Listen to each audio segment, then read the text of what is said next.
In this interview right now, we will discuss the protests in Minnesota and what they reveal about the state of American society, the Kremlin's latest statements on negotiations involving Russia, the United States and Ukraine, and how recent talks are being assessed by Western media and analysts. My name is Irina Uzlova, and today with us is Yuri Rashkin, host of YouTube channel Rashkin Report in English. Yuri, hello, glad to see you. Thank you for joining us. Thank you for having me. What a crazy world. The Ukrainian journalist is interviewing a man originally from Russia living in Wisconsin about Minnesota protests. Let's do it. Yes, and we see that they are very huge. Really, these days, the protests in Minnesota have once again exposed long-standing social, maybe racial and institutional tensions in the United States. Yuri, do you see these events as a local eruption or a symptom of a deeper systemic crisis in American democracy? Being a local elected official in the United States, I see firsthand to what extent our society is divided. But we are trying to maintain things on local level by acting responsibly and by treating people with respect. And that's what we do not see happening in Minnesota right now. And we see a situation where American society is divided like it's never been divided before, because the closest I feel like we've been to this was during BLM protests, which happened during the last Trump administration. And now we have these protests that have been caused also starting in the same place practically as where George Floyd was killed in 2020. But now we see that on January 7th, Renee Good was killed.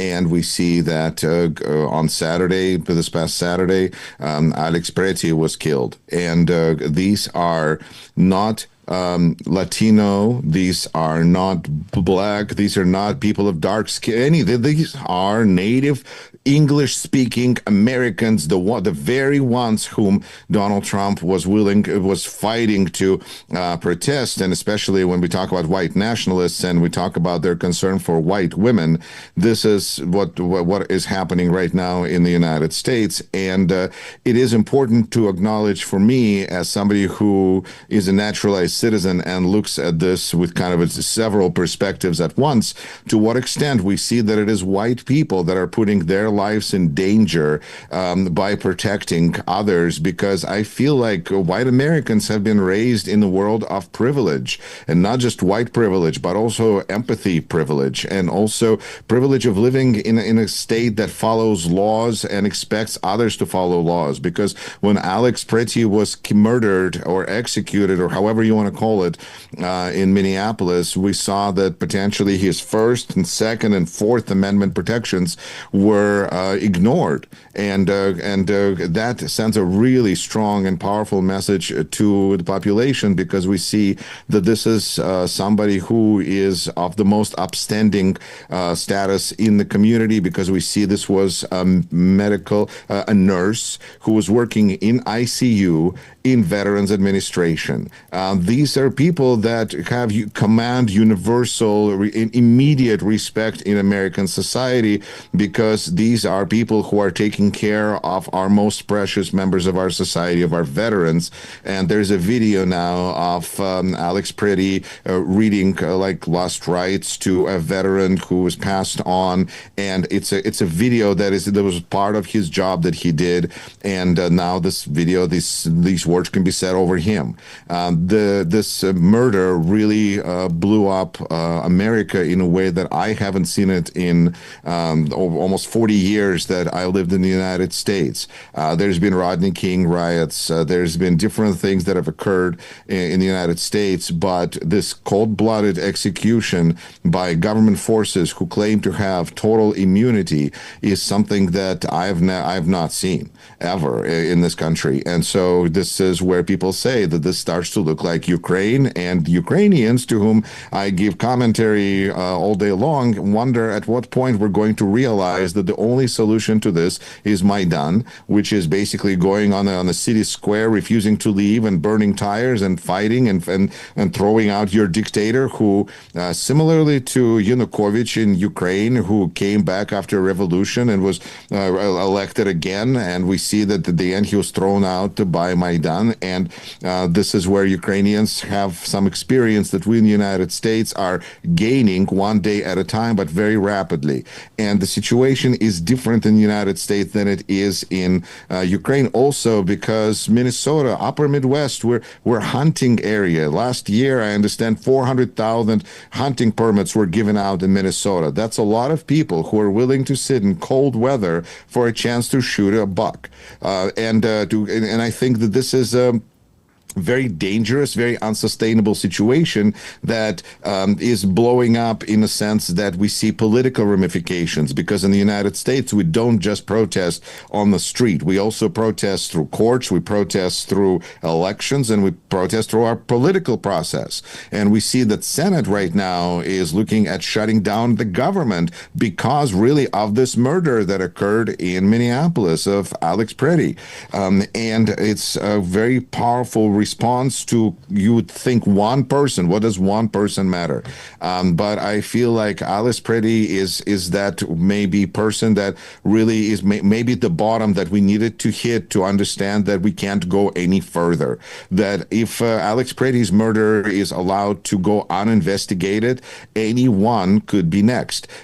Yes, there could be all sorts of arguments made about him having a weapon, but that he had legal permit to have a weapon, that him being very well armed, and you know what, that's what the people are allowed to do, and he showed no interest and no intention to cause any violence or harm. He was just holding a camera and helping a lady who got knocked over. When he was pushed over, they found his gun, looks like freaked out, and executed him.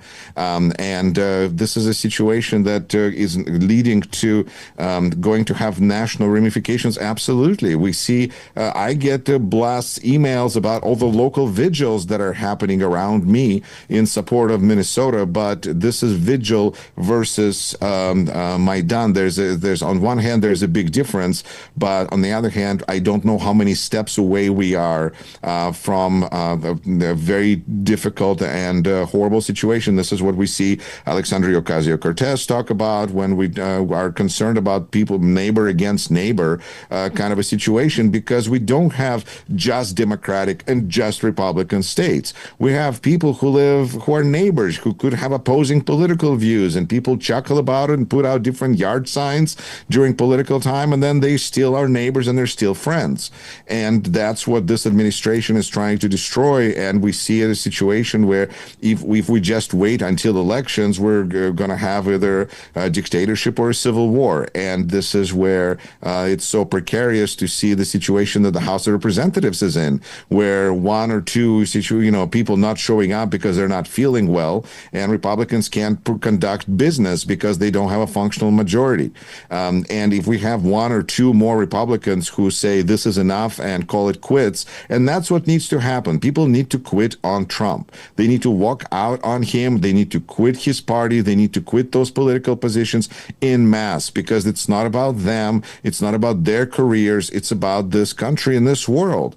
And that's one way that we can put some kind of brakes on the situation. But this is not something the same as Yanukovych in Ukraine, who refused to go peacefully. Nobody has any illusions that Trump will recognize the folly of his ways and resign. Although I think that's probably the only question that now needs to be asked of him at any press conference is, are you resigning? When are you resigning? The same can be asked of Secretary Noam. When are you resigning? When is the time that you're going to be leaving? And that's the only question. And then I think people should just get up and leave, because I think that's what this administration feeds on, is this constant conflict and noise. And one way that we are combating this is also by saying, turn off the news, turn off social media, stop feeding into this, because it's so important to understand many of the trolls that are feeding us, and that's where we go back to Ukraine, are Russian trolls, are Chinese trolls, who are just trying to get Americans to go against one another in any way possible. And we think that this is just us solving our internal differences. Situation is being portrayed to us virtually even worse than it really is, and it's pretty dreadful as in reality. Will Trump disperse the protests by force? Will he look for everyone to blame but himself, as Canadian journalist Alakadish suggests in an interview with me? And then what? What's the next steps of American society?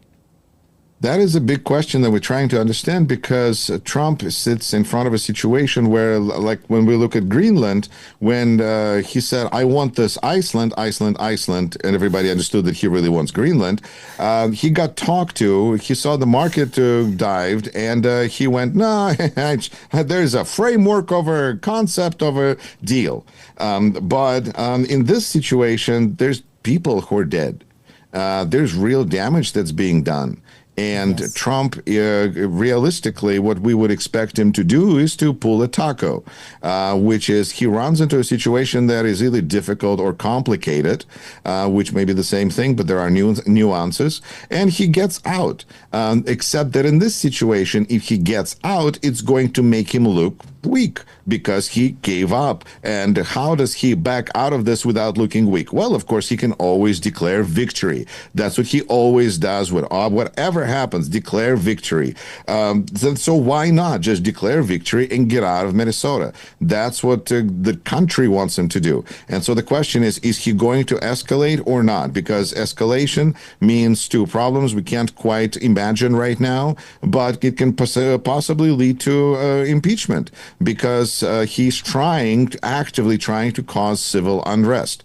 But if he backs down, then we see more and more that this is a lame duck president who is weak, who is suing everybody, who is attacking everybody, and as a result looks less serious and less threatening as an individual, as a politician, because he's acting desperate. That's the choice that he put himself in by even moving into Minnesota in the first place. Of course, yes, I agree with Alec Kaddish. He will blame everybody because this president will never take responsibility. Yes. Unfortunately, that's nothing new. And he can blame Homan, he can blame Noam, he can blame lots of people. He's got administration full of people who have done terrible things. And this is like in Stalin's time, where any one of those henchmen, when they're taken down, we can say, wow, another henchman is going down, but it's just internal strife that is happening over there. So I think right now Trump is still not feeling himself. This is a similarity perhaps between Trump and Putin, because they both live in their bubble where people agree with them and tell them everything's great, but people around them may have a slightly different opinion. And right now people around Trump seem to be very concerned about the damage that he's doing to what's left of the Republican brand and how bad this is going to be for politicians in elections. And this is, of course, that's what Trump does. He takes a situation, makes it bad, and then makes it worse. And I think that's what the call is right now. That's what the protests are about. It's not to send message to Trump. Trump is not getting messages like that. He only gets messages when markets collapse. But when people are protesting, those are voters, Those are people who give money, who vote, and that's what the message is to politicians, for some adults in the room to start acting like adults. According to Reuters, Trump abandoned also a military intervention in Greenland due to the threat of impeachment. Democrats and Republicans are concerned that Trump might launch a military operation in Greenland without first consulting Congress. But how serious was that threat, and how long will it take for Trump to abandon his plans for a conquest? Well, for what it's worth, this is what I talked about over the last couple of weeks, is that a potential attack and takeover of Greenland could potentially be that impeachment. Yes.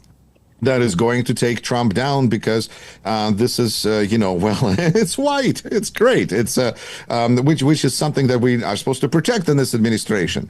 But instead, we see that this can lead to impeachment for a variety of reasons, not the least of which is that it takes a balance of Democrats and Republicans to put together 60 votes. But if you have a few Republicans that are concerned about the cost of Greenland, a few Republicans that are concerned about losing allies, then, you can start start to get a little closer to that 60 number. And I think Trump or people around him decided to be nervous and to kind of tackle this one. And what does this mean? Again, it means that Trump has boundaries, that he is not as crazy as people sometimes think he is, which is important because there's a movement out there to try to discredit Trump as being crazy, as dementia. And of course, it's fun and easy to say he's just crazy old fool, which I mean he's acting like it, but he's got a logic there, and I think just ascribing this craziness to him doesn't really even fix the problem. And ultimately, if he was crazy, he would attack Russia once in a while. But since he doesn't seem to have anything but good words for Russia and can't find it within himself to place 10% tariffs on Russia, then it tells me that he's not that crazy. We just don't agree with his logic. And Greenland was supposed to have been a big part of it. And we saw that Trump is weaker than he attempts to be. And so now the question is what happens next? Because Europe, and that's what happens when you punch a bully back, then you go, okay, that was great. Now we can do business again with the bully? Or do you go, wait a minute, I just punched a bully? And I think Europe is having the I just punched a bully moment, which interestingly was vocalized by Prime Minister of Canada, which reminds me to what extent Canada is now starting to act less like a part of United States and our faithful neighbor as somebody who's like cheating on us with the other street. And apparently Canada is like friendly with Europe and China. So Trump is very upset about it, but Carney said some absolutely right things. And considering that Europe now can back it up by having experience standing up successfully to Trump, it makes sense why Trump is so upset about it and so angry and wants to now place 100% tariffs on Canada. So this is a constant test. And what I think everybody is understanding as well is that just because Trump is stopped today doesn't mean he will stop trying tomorrow. He has like factory settings in there. Like Putin is great. We spent $350 billion on Ukraine and he wants Greenland. And when he is upset, he calls the Prime Minister of Canada the Governor of Canada. That's insulting. And the problem is that we as Americans just kind of go, he didn't attack you. Isn't that great? Isn't that good enough? But the trust has been destroyed. Our allies don't trust us. Our neighbors don't trust us. And we as Americans are now viewed as bullies. Not individually, but as the people that this is the country that we chose. This is Trump didn't come to power by, on January 6, 2021. That's when the Republic defended itself successfully. But he was elected back to office and now he's pushing this policy forward. And I think Americans have a hard time grasping that how much our reputation in the world is changing, in part because it's just another bit of unpleasant news. We are surrounded by a variety of unpleasant news in America because when we don't think about Ukraine or Greenland or Venezuela or Russia or Minneapolis, we think about the fact that artificial intelligence is about to take our jobs away. And it's just not very fun. And we talk about ice in every context now because there's ice in Minnesota. There's ice storm over everything in southern United States, and there's Greenland. Who cares that Trump now wants? But Ala Kadish, whom I've already mentioned, told me that impeachment is almost impossible before the congressional elections.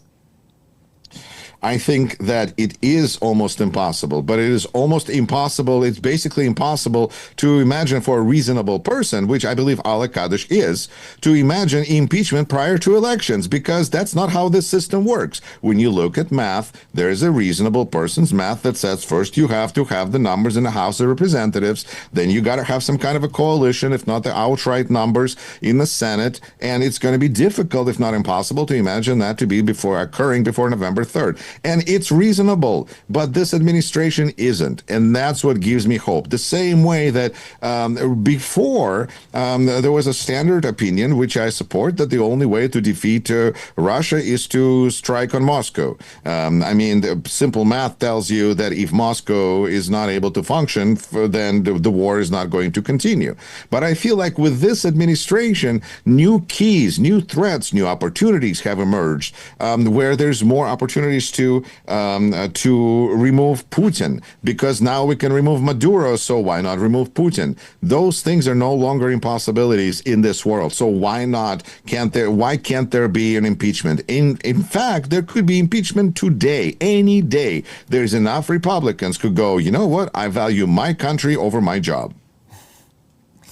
Yuri, yes, really, to strike at Russia and Putin, that's the way to stop Putin and Russian-Ukrainian war. But Donald Trump doesn't understand this, or no, he doesn't want to understand it, it seems to me. And he needs such all rounds of shows, this show in Abu Dhabi and about negotiations, all this process only for him, without no sense, it seems to me.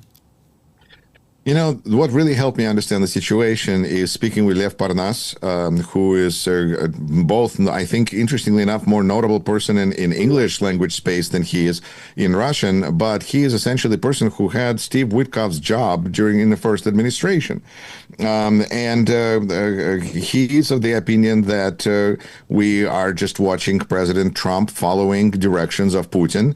And for Putin, the peace process is needed because this is actually restraining Ukraine's ability to fully fight back against Russian aggression because, well, there's a peace process. The same thing that is keeping Trump from putting 10% tariffs on Russia is because there's a peace process.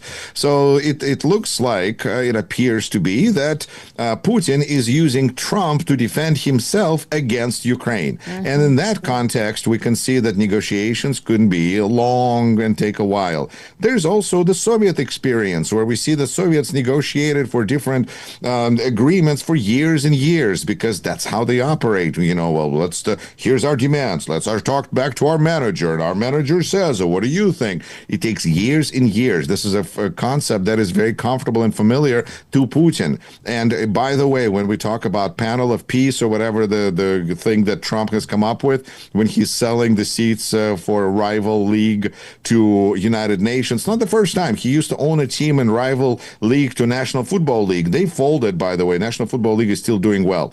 But Trump's got another alternative, institute to UN now. It's this, Council of Peace, or I don't know what it's called, but it's basically the same thing that Soviet Union used to have, which also was trying to compete with the United Nations by having its own Council of Peace at the end of, that's what they were doing. So these ideas seem not just dumb, but unoriginal, like they're Soviet influence, not even Russian influence, but Soviet influenced. We have a very old operating system in the White House. Yes, it's a pity. And we see that Kremlin only use this negotiation process like tactical pause to defend Putin and to buy time and reshape the narrative, or even leave the narrative the same. I think Putin just wants time because he thinks from the reports that he must be getting in his little file folders, because supposedly he is not on internet, although he told Bush in 2004 that he was on internet and he read something. So we see that the Russian aggressor is thinks that he's doing well. So he doesn't feel like he needs anything but time to finish the job, because they live under the impression that if it wouldn't be for the United States, Ukraine would fold, which nothing could be further from the truth, because United States is helping less and less, and Russia is still not able to move any further than they have. So there has to be an excuse. Well, it's the United States. Oh, it's Zelensky. Oh, it's something else. Oh, it's something else. But as a result, Ukraine is now looking at a situation where Putin is the one who should be interested in ending the war, because as time goes on, Ukraine is building resources. Ukraine is building its partnerships with European neighbors who are freaked out for good reason, because they understand the United States is not going to save them from Russia, and Ukraine is the only active army on the continent that is ready and is fighting right now, already standing up to Russian aggression. So I think time and ultimately is already working against Putin, But like Trump, who lives in a bubble, he's not able to understand the implications of the reality because he doesn't have access to reality, because Putin is getting his information from file folders produced by his KGB or whatever, FSB, GRU, whatever your favorite acronym. And Trump watches Fox News. And Trump looks at it, and this is what is becoming more and more clear from different sources that we have, really, such as Michael Wolff and others, that this president doesn't have a policy. He just operates based on creating noise, what generates noise. And, as somebody who's been, spent 10 years on YouTube, I can kind of relate to that in a sense that I also understand that there are certain things that if I talk about them, people will pay more attention and so on. But there's certain reasons, like within limit. But Trump has no limit. He doesn't care. He's just a noise generating machine, and he needs to be treated as such. But, he's a president of the United States with access to nuclear weapons. But that's why it's important to see what he does versus what he says, but paying attention to what he says and not ignoring it, because saying that, this is just Trump's sense of humor, you crazy liberals just don't understand. Putin has, also similar sense of humor as Trump does.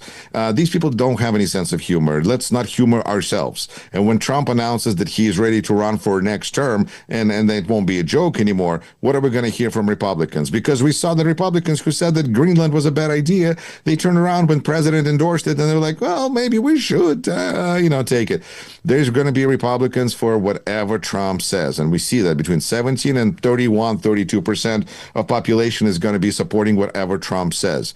But the growing number of Americans are not buying it. And I think that in this situation, Ukraine continues to do a great job diplomatically, because when we see that there's a term of a breakthrough in negotiations, and then the next meeting is not occurring until February 1st, that tells me that we're kind of at a dead end. And what a realization that I think everybody's having is that Trump is basically like a brake on what Ukraine is able to do. So he needs to exit the peace process. America at this point is becoming more of a threat than it is of assistance. But I can understand why Zelensky had to say what he did in Davos, because when he is being criticized by Europeans for not being grateful enough, I think about poor Joseph Biden, who is also really getting, really hard words from Ukrainian president, even though he tried so hard to do the best he could to help Ukraine as much as he could. That's part of you working with Ukrainians. They're going to tell you that you're not doing enough, and you know what? They're going to be right. And it's going to suck, and you're going to have to suck it up, and you're going to continue helping Ukraine. And that was the case with Biden, and now it's the case with Europe, because Europe has to help Ukraine, no matter if Ukraine is calling them out or the fact that they're not doing enough or not. And in that sense, I guess I could say that Europe would be helping Ukraine no matter what. But I think in a situation where we have this president who is acting in a manner that is threatening to European survival, I think respect for Ukrainian president and words and action is backed up by actions of Ukraine's army. And that's what I think is deserves all the respect in the world. Thank you. Thank you for these words and for all your words and opinions today. Yuri, thank you very much. See you next week in this format. Take care. Thank you. Take care. Yuri Rashkin, host of YouTube channel Rashkin Report in English. My name is Irina Uzlova. Guys, thank you for joining and watching us. Subscribe to our YouTube channel, please, and subscribe Yuri Rashkin. See you. Take care.